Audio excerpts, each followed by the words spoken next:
یہ بات ایمان کے بالکل خلاف ہے، یہ بات ایمان کے بالکل خلاف ہے کہ مسلمان کائنات میں پیش آنے والی چیز کو کائنات سے جوڑ دے. یہ بات ایمان کے خلاف ہے، یہ بات ایمان کے خلاف ہے. سائنس کہتا ہے، سائنس سکھلاتا ہے کہ کائنات کے تغیرات کائنات سے ہیں. ایمان اس کے بالکل خلاف ہے. ایمان کہتا ہے کہ نہیں، کائنات کے تغیرات کا تعلق کائنات سے نہیں ہے. کائنات کے تغیرات کا تعلق براہ راست خالق کائنات سے ہے. جو تبدیلی ہوگی وہاں سے ہوگی، مگر جو تبدیلی ہوگی وہ تمہارے اعمال کے اعتبار سے ہوگی. جو تبدیلی ہوگی وہاں سے ہوگی، مگر جو تبدیلی ہوگی تمہارے اعمال کے اعتبار سے ہوگی. اس لیے سب سے پہلے یہ بات سیکھنی چاہیے کہ لا الہ الا اللہ، اس کا سب سے پہلا تقاضا یہ ہے اور اس کا سب سے پہلے مفہوم یہ ہے کہ نظام کائنات کی کسی ایک شکل کا دوسری شکل سے کوئی تعلق نہیں ہے. یہ سب سے پہلی بات ہے. لا الہ الا اللہ میں سب سے پہلے اس کی تعلیم ہے کہ نظام کائنات کا کائنات سے کوئی تعلق نہیں. نظام کائنات کا تعلق براہ راست خالق کائنات سے ہے. اور یہ بات یاد رکھو کہ خالق کائنات سے فائدہ اٹھانے کے لیے کائنات کا یقین نکلنا شرط ہے. سمجھتے تھے؟ خالق کائنات سے فائدہ اٹھانے کے لیے کائنات کا یقین نکلنا شرط ہے. جن کے دلوں میں کائنات کا یقین ہے وہ قدرت سے استفادہ نہیں کر سکتے.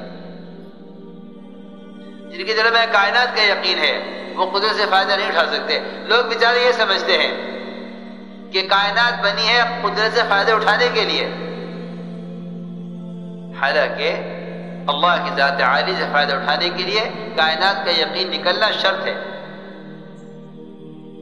جو یہ کہتے ہیں کہ نعوذ باللہ اللہ کائنات بنا کر فارغ ہو گئے ہیں اور ہم کائنات سے فائدہ اٹھا رہے ہیں، یہ تصور، یہ خیالی دہریت ہے. یہ خیالی دہریت ہے، یہ خیالی دہریت ہے. نظام کائنات میں جو بھی تغیر ہے اس کا تعلق براہ راست خالق کائنات سے ہے. نظام کائنات سے کائنات کی تبدیلی کا کوئی تعلق نہیں. حضور اکرم صلی اللہ علیہ وسلم نے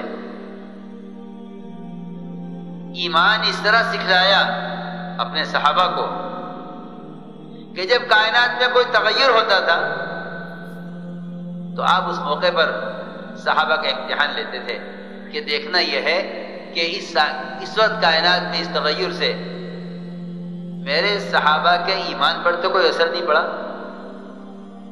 سنو توجہ سے بات. جب کوئی تغیر ہوتا کائنات میں تو آپ یہ دیکھتے کہ میرے صحابہ تو سے متاثر نہیں ہوئے. چھوٹی سی بات پیش آئے، کوئی چھوٹی سی بات پیش آئے، چھوٹی سی بات میں عرض کرتا ہوں، اونٹوں میں خارش پھیل گئی. کتنی معمولی چیز ہے، بہت توجہ سے بات سنو. اونٹوں میں خارش پھیل گئی. صحابی نے آ کے عرض کیا کہ یا رسول اللہ اونٹوں میں خارش پھیل گئی ہے.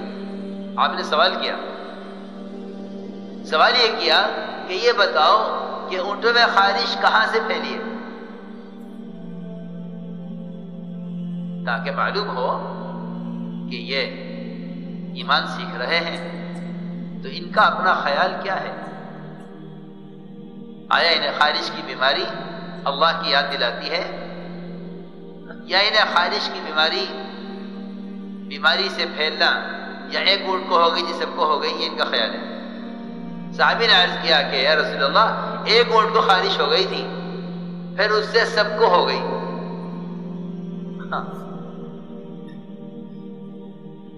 ہم صبح سے شام تک جتنا بھی بولتے ہیں، ہم صبح سے شام تک جتنا بھی بولتے ہیں، میں قسم کھا کر کہتا ہوں اگر ایک ایک لفظ پر غور کیا جائے تو صبح سے لے کر شام تک مسلمان شرک کو بولتا ہے.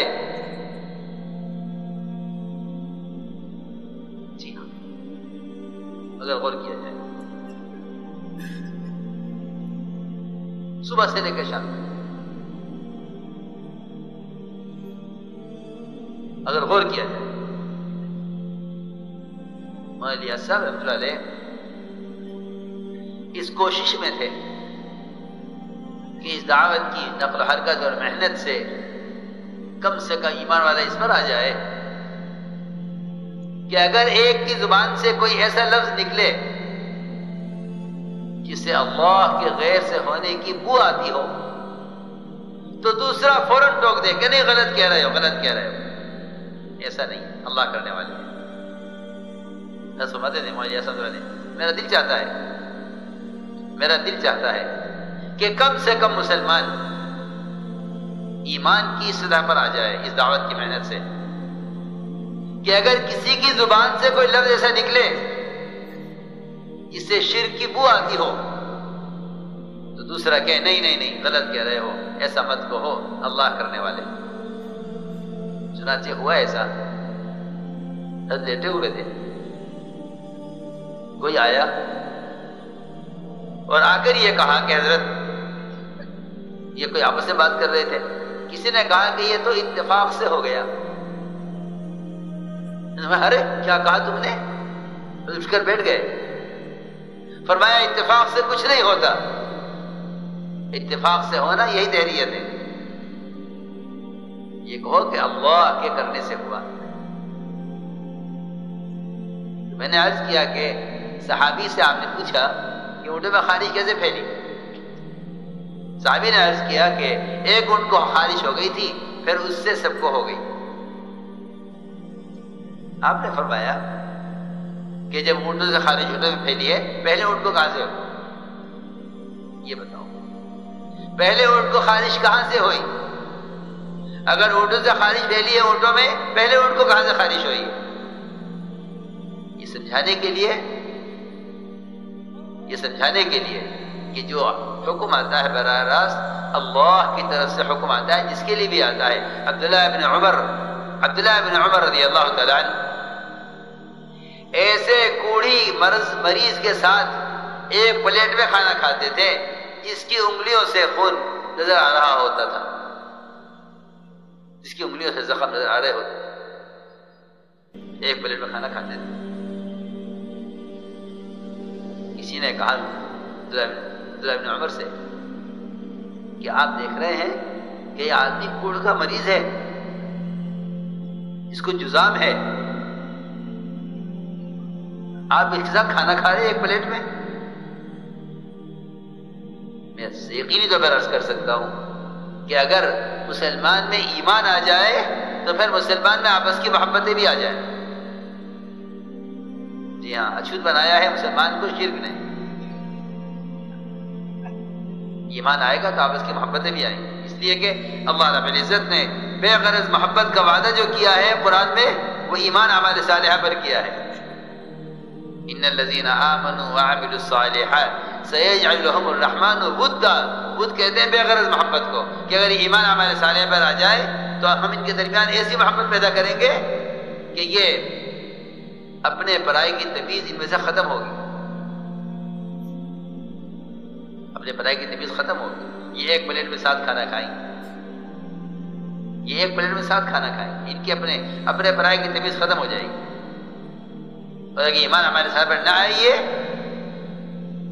تو ان میں، ان کے خاندانوں میں، ان کے قبیلوں میں، ان کے علاقوں میں وہ خریزیاں ہوں گی کہ ایک دوسرے کے خون کے پیاسے بنیں گے، اور دنیا میں بدامنی پھیلے گی،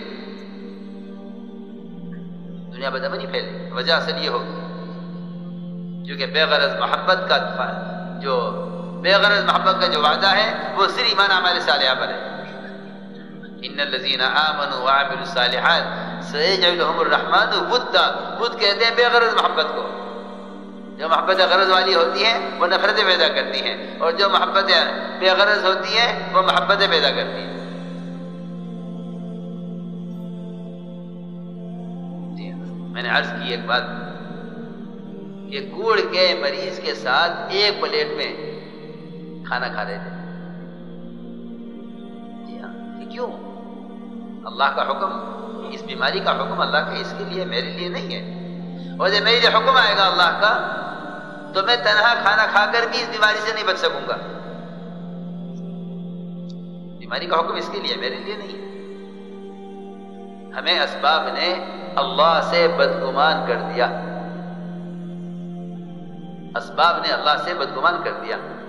ہم ہر چیز کے وجود میں آنے کو اللہ کے غیر پر محمول کیے ہوئے ہیں. جو چیز بھی ہوتی ہے اس کے ہونے کو اللہ کے غیر پر محمول کیے ہوئے ہیں. اس سے یہ ہوگا، اس سے یہ ہوگا، اس سے یہ ہوگا، اس سے یہ ہوگا. یہ کہنا کہ اس سے یہ ہوگا اور یہ کہنا کہ اللہ سے نہیں ہوگا، ان دونوں میں فرق کیا ہے؟ دونوں میں فرق کیا ہے؟ یہ کہنا یہ کریں گے، یہ کہنا کہ اللہ سے نہیں ہوگا، فرق کیا ہے؟ فرق کیا ہے دونوں؟ وہ تو جب اللہ کی ذات عالی سے یقین ہٹ جاتا ہے تو پھر اللہ تعالیٰ کا دستور ہے یہ کہ جب میری ذات سے امید نہیں کرے گا میں اسے اپنے غیر کے حوالے کروں گا.